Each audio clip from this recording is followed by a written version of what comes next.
it's a beautiful day. It is a beautiful day. Tealy, you are here in the building with me, Media Marcus. It is the Can We Rewatch podcast.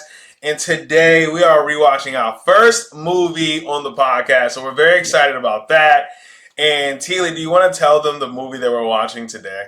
Yes, we are watching an oldie, but so much so of a goodie. We are rewatching Head of State, starring the very incomparable Chris Rock, the one and only Bernie Mac, Yes. Lynn Whitfield, Robin Gibbons, so many others, so many people. We'll get into it. We will definitely get into it as this is a very interesting movie, very funny movie. We just said it's a very silly movie. So we'll talk about all those things. But yes, this is Head of State 2003 comedy. I'll give an overview of the movie. It says a low-level Washington, D.C., so it's set in Washington, D.C. A low-level Washington, D.C. public servant, Mays Gilliam, Chris Rock's character, is thrust into the national spotlight when he's asked by Martin Geller, the head of the Democratic Party, to run for president after the presidential and vice presidential nominees are killed in a plane crash. The odds are against Gilliam, mostly because he is a perching for telling the truth about what is wrong with the country. Remarkably, his straight talking style catches on with the public. So, coming into this movie, what is your, or just watching it now afterwards, what was your just initial thought going into the movie and saying, I'm about to watch Head of State? I remember seeing Head of State like multiple times, like when I was younger, and I just remember it being like slapping my knee, like so funny, like they don't really. It's one of those movies they don't really let you rest. It's just like they just keep talking and talking. You're like, please stop talking so I can recover. Yeah, yeah. Yeah, for me, just watching it, I mean, I watched this movie also a lot as a kid because, well, for one, we're in. Well, right now I'm outside of the DMV. You are now. You're on the other side of the country now. But we grew up here in the DMV, right outside of DC. DC is literally 10 minutes from where I live right now. Been enrolled. Shout out to y'all. Maybe 7 minutes. God bless. But yeah, so it's very like, oh, this is kind of like where I'm from, and you see like the row houses that maybe your auntie or grandma lived on at one point, Yeah. things like that. So it was very nice to see. So I think that's one of the reasons that I watched this movie a lot. And obviously, it's just funny. Chris Rock, Bernie Mac, Tracy Morgan is in it as well. Yes. So it's just a lot of good characters. And I just wanted to kind of reflect on that. So I'm very happy that we talked about that. But yes, more Lynn Whitfield is in this movie. Robin Givens as well. Dylan Baker. Tamala Jones. Come on. I was waiting for us Yes. to get to her. She is so unsung. Like, oh my gosh, she was that girl. Still that girl, I'm sure, but like wow, like a face that you never get tired of seeing in like your cinema. Like, I love her. Oh yes, we're going to talk about her a little more because right now I'm going to get this second already out the way. Tamala Jones was stunning in this movie. She was the right lady for the part. She was the perfect person for the part. She was obviously beautiful, but she played the role of being a little mean at first. You know what I mean? Like growing up and living where she was living and working a tough job or tough jobs, and then you sort of see like her open up and just. I remember the one scene where he opens the bus for her. Chris Rock does, and it was just like this glow over her. She did her big one. So I was like, wow. When I was a kid, I wasn't really looking, like that, but it's like, oh wow, like what a stunning woman. So shout out to Tamala Jones. God bless you, girl. Yeah, wherever you're at, we love you. Right. I'm about to follow you right now, Tamala. Hold on. Hold on. Let me No follow you. facts. She was the Real lady. Media Marcus. She was the lady for the job, and I was so happy to see her. And it's so funny because Robin Givens is also in the movie, and like she's also one of those like familiar faces that could very well still be in that type of role. Like this is the beauty of the movie, and like it was just it's nice to see her, like, you know, what the first movie I always think about her is in Next Friday. We won't talk about that movie right now, but like she had me cracking up. Like she can do everything. She can do like comedy, serious, whatever. But shout out Hold to on. her. I might go follow her too. Robin. Oh no, Tamala Jones. You're talking about next Friday, of course. Yes, Yeah, facts, facts, facts. All yeah, right, I was like, Robin Givens was in that. You're right. All yeah. right. So as we're still in the cast, we're obviously going to talk about Chris Rockmore, Bernie Mac, Lynn Whitfield, all of those, even Robin Givens a little more. So I want to talk about some more people. Tracy Morgan was in this movie. Yeah. Shout out to him. We see Tracy now a lot at the New York Knicks games and iced out and doing some interesting things. He But was plugging Martin in this movie a lot. Did you yeah, see it? Because you yes, know I he know definitely Martin was. as Hustle Man. So I that was like a nice like adult joke that I wasn't really considering. Like this man is plugging himself. He's hilarious with the stakes. We had Keith David, who's been in a ton. I think of him as the guy from Barbershop, Lester Wallace. That's Lester Yeah. Wallace to me. Yes, Keith David is also like the sound of all of our cinema. Oddly enough, when I think of Keith David, I think of The Princess and the Frog, which is not a role that people like associate with him, but he Yeah. was the shadow man in that movie.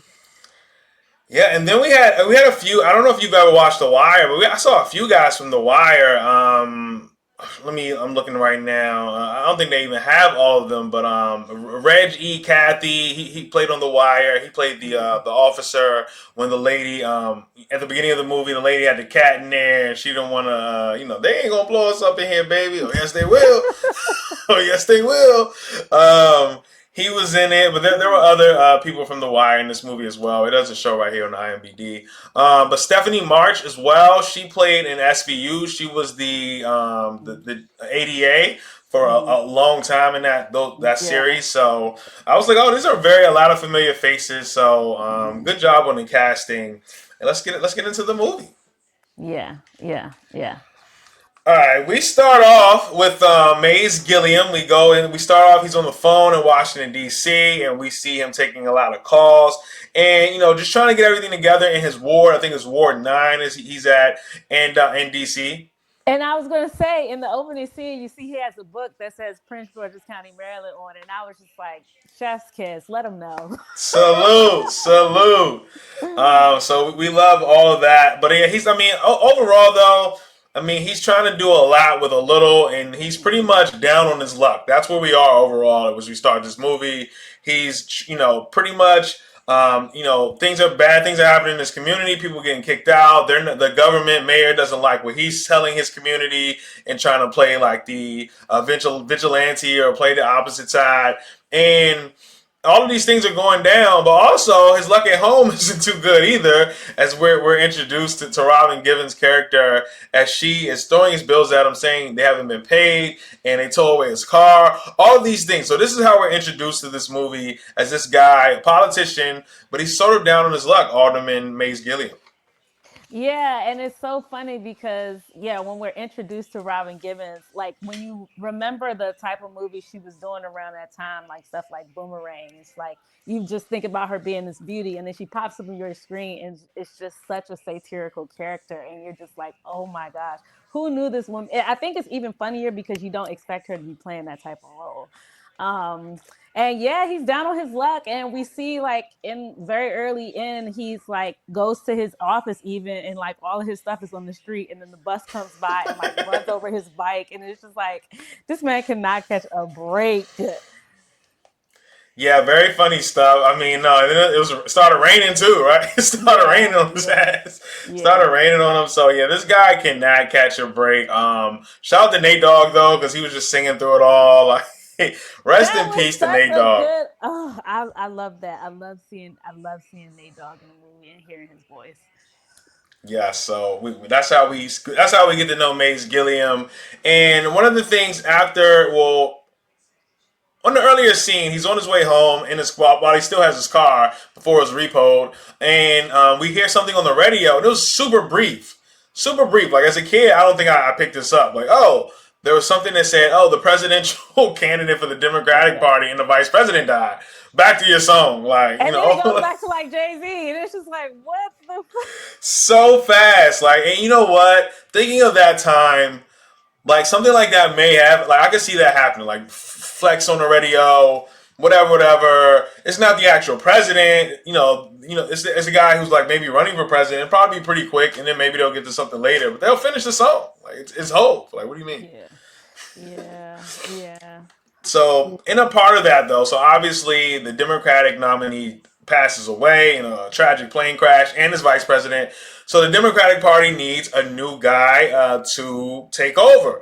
And one of the things that they're looking at is someone who, well, they don't want this person to win. That's first things first, right? And one of Yeah. the people that they're looking at is Mace Gilliam, because we talked about it quickly, but he saved the lady who had her cat up in the building. He goes in there, runs, help her out, and they see this on the news and they think this is our guy. What did you think about how we're getting to this point in the movie? Yeah, I think that I liked how the choices they made cinematically, like how nefarious they were sitting in this boardroom. It's like all these, white guys in suits, and then Lynn Whitfield, who is just a character in her own right. And them saying like, yeah, that's our guy. Like he's not going to win. And then it's funny because the things that he was talking about, the things that he cared about, the platform that he was standing on, are still things that's like still very relevant. Yeah, I mean, I yeah, guess we could talk about that later on, but like as a kid, you're not thinking about any of those things. You're not thinking about reasons why somebody wants to run for public office, be a public servant. And I'm listening to him talk on TV and listening to, their reasons for choosing him and just being like, like, wow, the rose colored glasses, I guess, are off yeah, yeah. now. So, Yeah, I mean, I just it was a good definitely a good plot because I don't even, I kind of take watching it again. I'm taking sort of the race part out of it because obviously one of the things that you have to do is link this to President Obama, right? President Obama was then came in office literally 4 5 years later. So literally the next term, President Obama was a black man came in. So you always have to put those two and two together. and then like even when they were talking, they were like, "Yeah, we'll be the ones to elect the first black presidential candidate." And I was Nominee. just like, "Little do y'all know, like we are not Yeah. far." Exactly. So I think that sort of definitely had some interesting vibes for it to rewatch. But I'm trying to get where was but overall though I think yeah just obviously the conflict here is the black man running for president. That's he's against all odds. He's some alderman from DC Ward 9. He doesn't really know too much obviously about running for president either, things like that. But when I'm looking at it now, it's really not even about I don't think a race thing. It's just like this guy just doesn't know what the hell he's doing, right? I think Yeah. that's the funnier part. And then obviously you throw the black factor in there, and he's just going to be himself and eventually break out of this public persona they want him to be. And that's when the movie I think starts to get really funny. Yeah, and like aside from just what we were just talking about, like related but not directly, I was watching this movie and I was just like, I wonder if Obama has seen this movie. I was like, he had to have watched this movie at some point. Like, and today's his birthday, I think. Shout out to Obama. Hey, you're right. It is his birthday, Shout August out to 4th. Obama. You was in his house recently, right? No, Oh, I Chicago. was. I was at the Yeah, yeah. Obama Presidential Center. It, There we it go. was is very nice. Like you Mm. went in there, it definitely gave you the like African American museum vibe. The artwork in there is like chef's kiss. Like it is. They took their time on that. Everybody, please go. Like it's Yes. worth it. Love that. But yeah, you definitely. I wonder if he's seen it as well because he had to. He He had to. had to. There's There's no no way, bro. way. I will play that the night I won. Like, yo, honey, we're going. After everything's over, play that head of state Yeah. one time for the one time. So shout out to Obama. And then, but yes, so I think the rising action here is that the fact that he's breaking out of this shell. Obviously, he's running for president. Cool. He's not going to win, but he's saying if I am going to win, and one of the reasons that we see this is that the scene where he has to fundraise. But if he is going to win, it's him having to be himself. When he was playing on the DJ, dancing with this Tamara. Yes, so they're doing the this electric slide, scene all of that. this scene was so good and in my Yes. mind. I was like, how did they get all these white people to act so silly? Like they Mm-hmm. were acting so silly, like doing electric slide, like doing all these like, random like dance sequences. I thought it was literally hilarious. And then they were like, he was like, the roof is on fire. And then it was the perfect break to the scene. Like I Yeah. was just like, how clever, like such good writing. Yeah, I absolutely love that scene. If you do watch the Wire, one of the people that was on there is Lester Freeman, and Mm-hmm. Lester Freeman from the Wire, he was the guy saying, "Get my demo to anybody, please, bro." I am cracking up at that. Like, come on, people.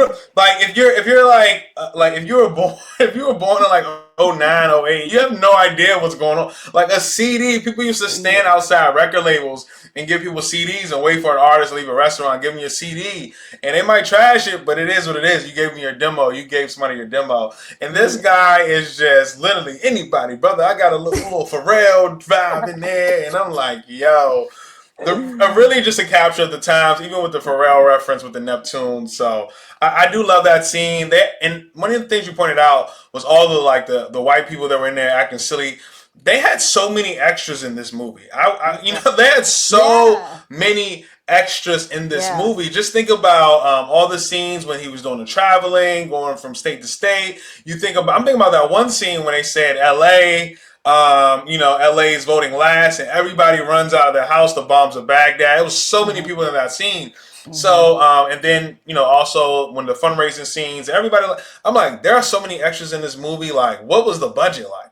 Yeah. I honestly feel like that's a good point. Like I miss that. Like I miss seeing people's faces, like, real reactions or like just extra people in the scene. I feel like it makes everything a little bit more real.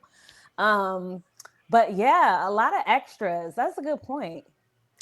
Yeah, it said I mean this is overview from IMBD, but it says the budget was about $35.2 million, and the box office finished with about 38.6. So they did make a little profit there, but I was yeah, the crazy thing too is now that you're reading box office numbers, I was watching the Kiki Baby This is Kiki Palmer podcast with Whoopi Goldberg, and they were talking about how like even if a movie doesn't do well in the box office, a lot of times like they were talking about their movies, especially when it goes to home video or like on TV, and it's just like this big hit. And I yeah. I feel like that about like a lot of movies or like just non-mainstream movies in general. You think about a movie like Head of State, that's just really an original movie that is so beloved because it's like nothing you ever seen before. And yeah, like all these people who we would now know to come to be like these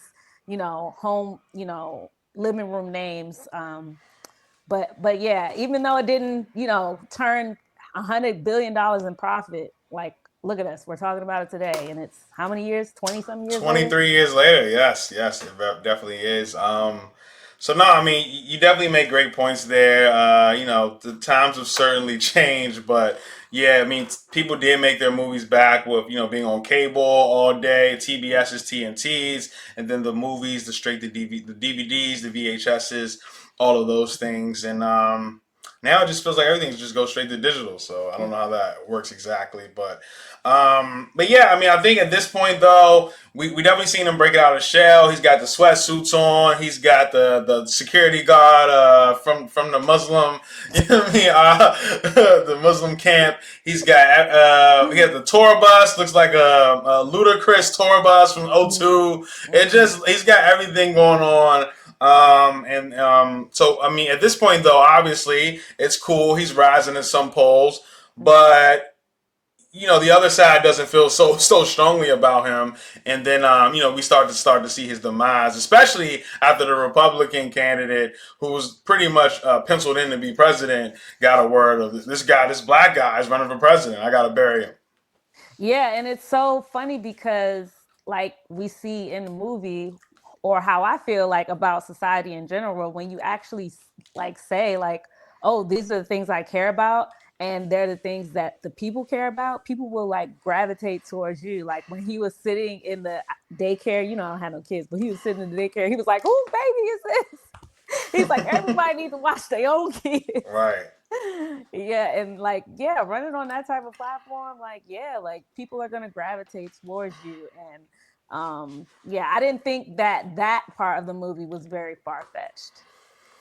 Yeah, I mean, one of the things that you talked about, not too far fetched. I think they had some political people in the room, in the writing rooms for this. Like some of just the talking points and really addressing some of the issues during that time specifically, or even during the time now, right? It might be even more relevant now, right?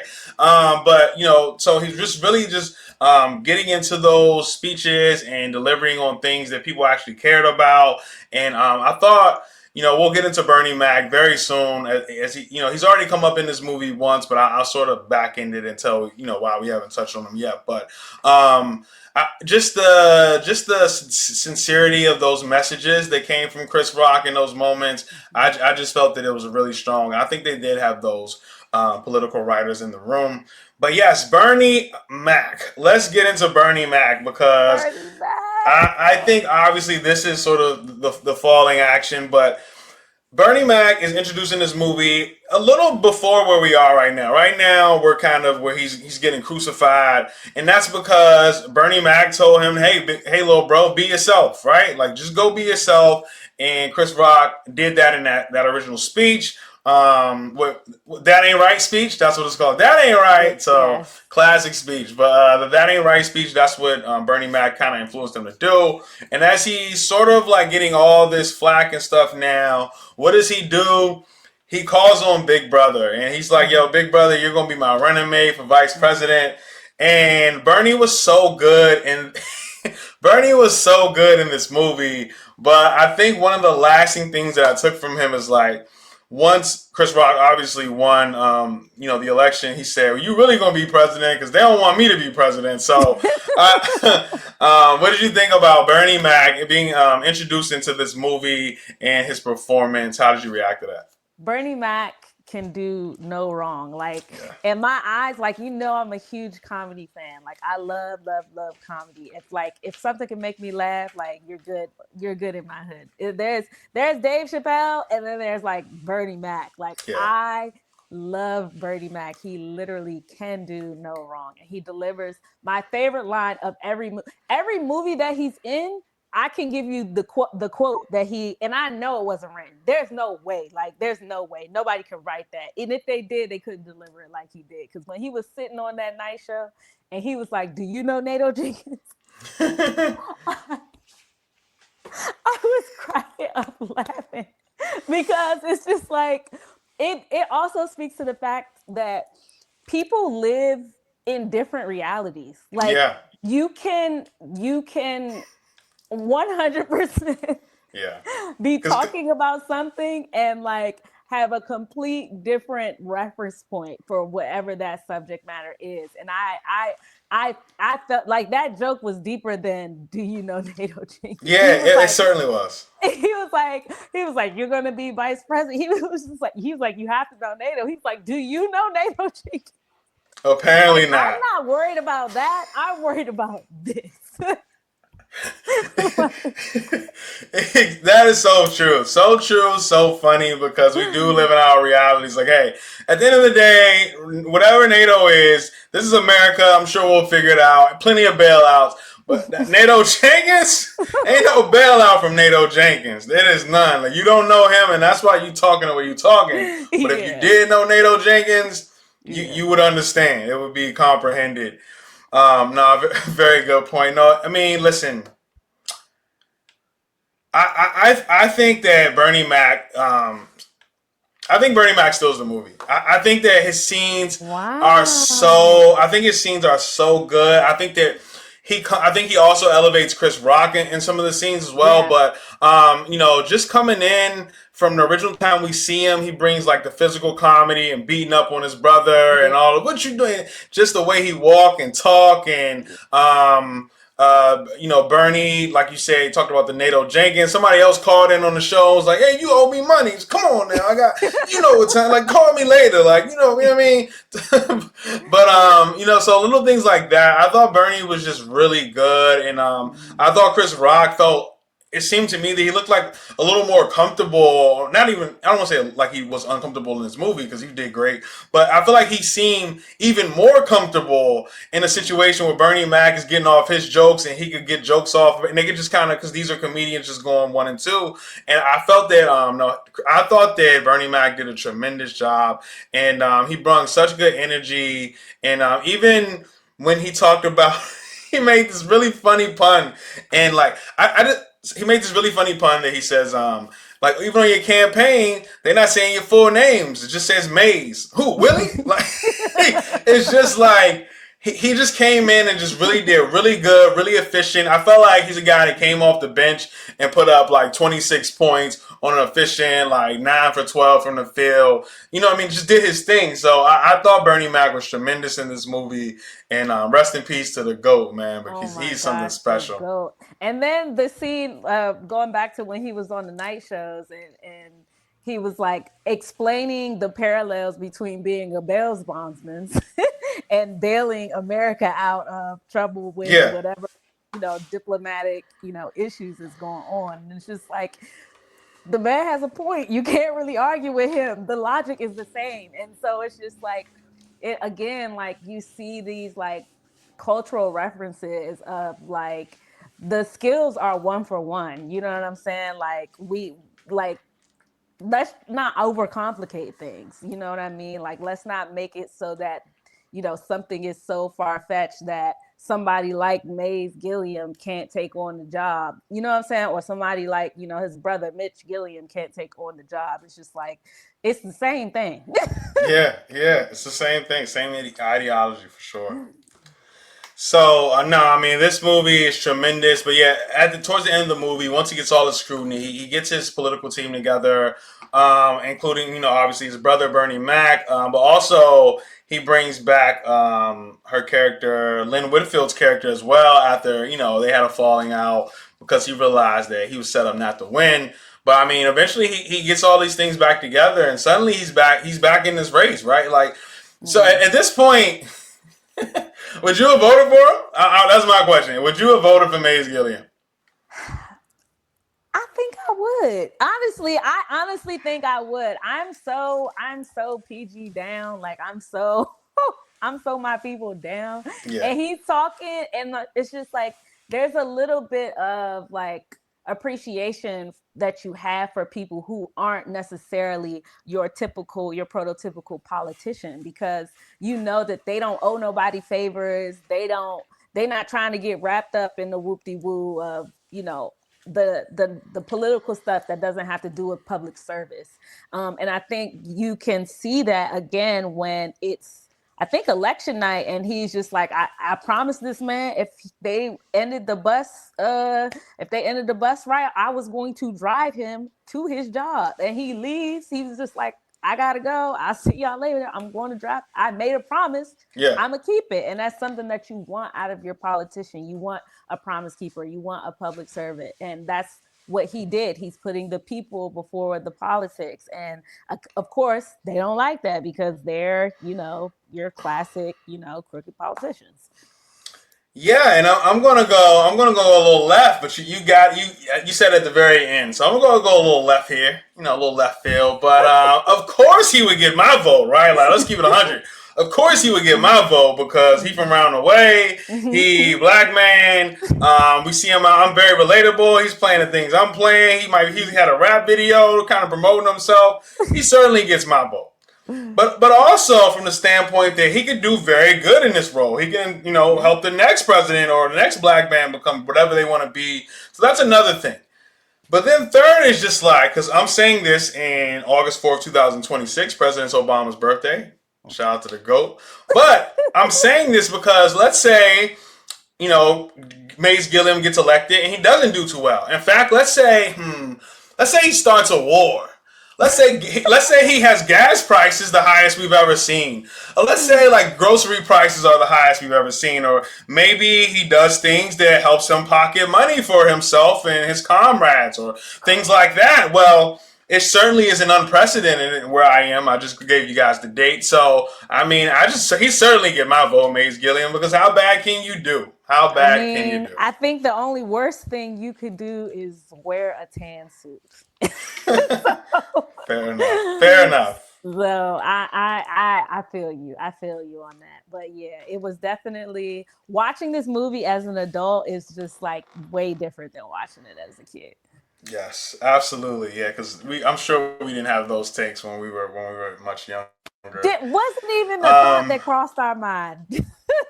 Not at all. Like not at all. I was wondering where they filmed it at. Like why we didn't go? Like why couldn't be in the scene? Right. Why couldn't we? I was trying to be an extra. Y'all got all these people out Right. here. I could have took the 40. I would have waited. I would have been on set for the 40.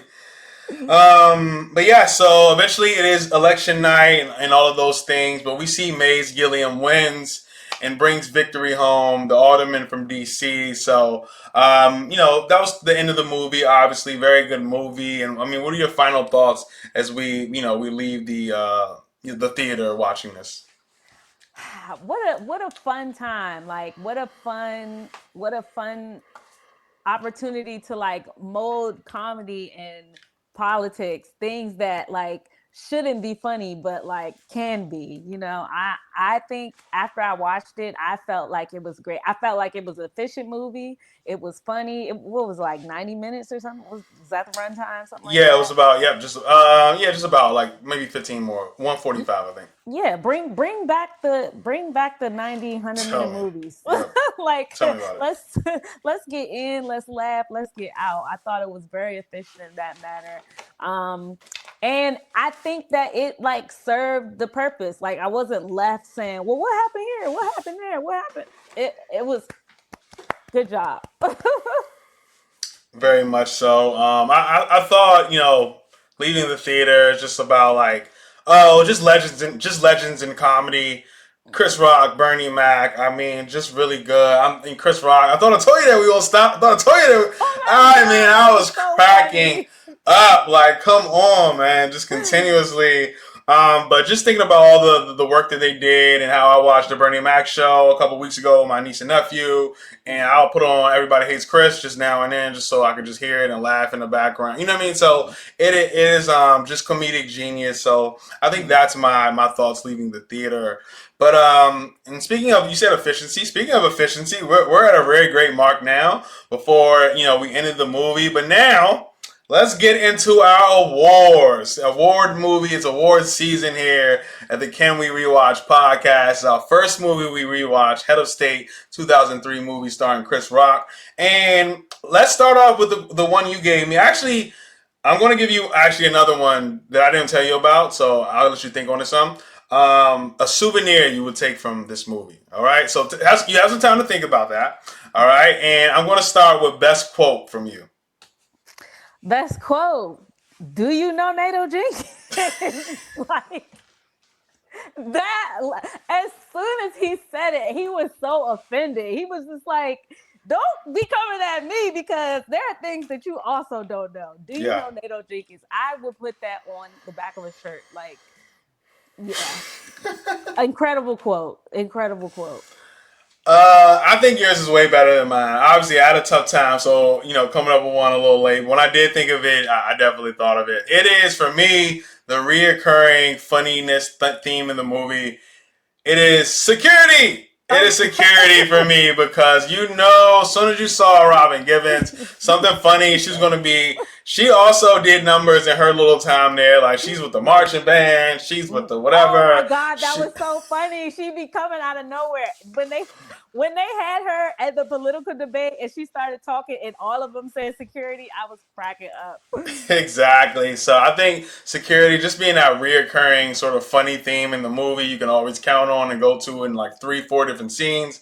Love that security. But I think NATO Jenkins is definitely the one. Do you know NATO Jenkins? Jenkins. Do you know Nato Jenkins? Like, yeah, I might get a tick and start saying that around the house. It's crazy because like I can visualize Nato Jenkins like in Chicago. I could definitely visualize him. Like I'm starting to get a picture of the hat, the suit. You know what I mean? Big Yeah. suit. He's obviously. I think he's a big guy. Like Mhm. so. Obviously black man. Ain't no Yeah. Nato. Ain't no white Nato Jenkins walking around. So whoever wrote that was really good. Do you know Nato Jenkins? All Yeah. right. I think we can agree that you got the better quote. All right. Our next award is MVP of the movie. Who is your MVP, most valuable performer? I already know what you're gonna say, but I'm gonna say Tamala Jones. Like she's like that's the girl you want to be. You want to be that girl who the guy looks at and is just like infatuated, and she was infatuated. It's just like one of those movies where the love interest did not disappoint. She is like one of those objectively attractive people, and so it's just like you can like show her picture to anybody, they'd be like, yeah, that's a beautiful woman. And I just loved seeing her on screen. She's just lovely. That is a very good one. She is lovely, and she brought like this light and glow to the movie. So, and I'm thinking about the scene where they play night and day. So as we put together this clip, because I'm definitely putting together a clip and tagging her. Um, and we're definitely gonna put night and day in a little bit. So we'll get that together. But yes, for me, my MVP, most valuable performer, it is Bernie Mac. Of course, I mean it's Mm-hmm. very easy to tell. I just think that I wasn't laughing as much as I was once Bernie Mac entered the movie, and just the nonstop of it. Like I said, I think he helped make Chris Rock even more comfortable in this role, and just sort of lifting some things off of his shoulder, and the presence that he brought, the style. He really seemed like that old school dude from Chicago, somebody uncle, big brother. And when Mm-hmm. he was dragging off the plane. The guy had his bags. So these are your bags, sir. Look at these. Look at his suit. Look at them bags. What the hell on? Like it's just like I thought that. Like I said, he played like a guy coming off the bench, scoring a lot of points, being a very efficient. So I have Bernie Mac as my most valuable performer, and that's nothing for Chris Rock because we're going to get to another Chris Rock movie down the line where he's definitely my most valuable performer. So it's nothing against him because that's what time does. It makes us all better as we're here on the Can We Rewatch podcast, rewatching Head of State 2003 movie starring Chris Rock, and we are on our awards. All right, give me your a different lens, something that you saw now that you didn't see when you were younger, and you maybe have a different perspective on. Yeah, I would definitely say the political topics that they were talking about because those are very much so, same ones that we're talking about today. Like, I, it's not something you think about as a kid. You don't even care about that kind of stuff. You just want to hear where the jokes at, man. Like, what are we doing? Not knowing there's a greater depth to those jokes. So yeah, that would definitely be my a different lens. And when I'm thinking about it too, when I'm thinking about the quotes, he was like, "Yeah, it's fried rice, but it's not fried rice." That was funny. That was like an opening line. I had to say that because it was just like I was just like that was like one of the first lines of the movie. I was like, "This movie gonna be silly as hell." Fried rice, not fried. Ah, you're right. Different lens for me, a black man being president. When in 2003, when this movie came out, I did not think a black man would be president. I mean, I was only 11 years old at the time, but I mean, those 11 years, I only seen white guys be presidents, and outside of President Obama, I've only seen white guys be president. So I mean, it's not like that far fetched to say, someone looking back being like, hey, but yeah, in 2003, I did not see, and obviously, maybe if you're a little older and into politics, you would hear about a Barack Obama or someone on the come up. But me, being an 11 years old guy, 11-year-old kid, watching this movie, I did not think a black man could become president. And just 4 to 5 years later, we get Obama with the double term in the tan suit. So bling bling, which is mad. They're mad. So that is my a different lens moment, something that I didn't realize maybe back then that I do now. And I'll start with me on the souvenir that I will want from this movie, our last award of the night. Souvenir, the award for ourselves, if you will, for rewatching the movie. Something I would want to take from this movie, and it's the Maze Gilliam like sticker for running for president of '04. Like, come on, I would love to have that bumper sticker or something just around the house. I think that is definitely the number one thing I would want from this movie because it's just so nostalgic. If I had that post, because I'm getting some posters, movie posters soon. But if I had that poster behind me, you would definitely know what it means. You know where that's from. So that would be my souvenir that I would take from this movie, Head of State. Mm-hmm. You? This is a very difficult question because I don't know if they made shirts and they had a shirt or a hat that said "Do you know NATO Jenkins?" I would take that.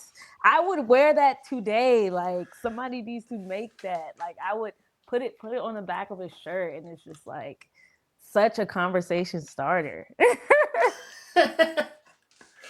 It really is a combo starter. Oh, that's a good one. I'm not mad at that. That's a good one. Listen, do you know? I think it would be a shirt today. Like, if that really happened, people would definitely make that. I'm sure the person who said it would make it a shirt. Like, they would make profit off of it. So, very good stuff. That is it, Tealy. We did our first episode. It's in the books. Head of State, 2003 movie starring Chris Rock, Bernie Mac, Lynn Whitfield, and others. Yes, this was very nice. It went very smoothly. 40 Yes. total minutes. I took down your notes, so I brought everything. You see how we implemented that? We started off, so it feels really good. We got a lot more movies to go. We'll discuss that offline. But thank you all for tuning in. Thank you all for watching. And we'll be with you with clips and some more fun things. We might get some Do You Know NATO Jenkins shirts made, all right? Hoodies coming soon. You know what That I would mean? be us. We should be the ones to do that. Like Yes. honestly. So appreciate you all for listening and tuning in, and we will see you guys soon.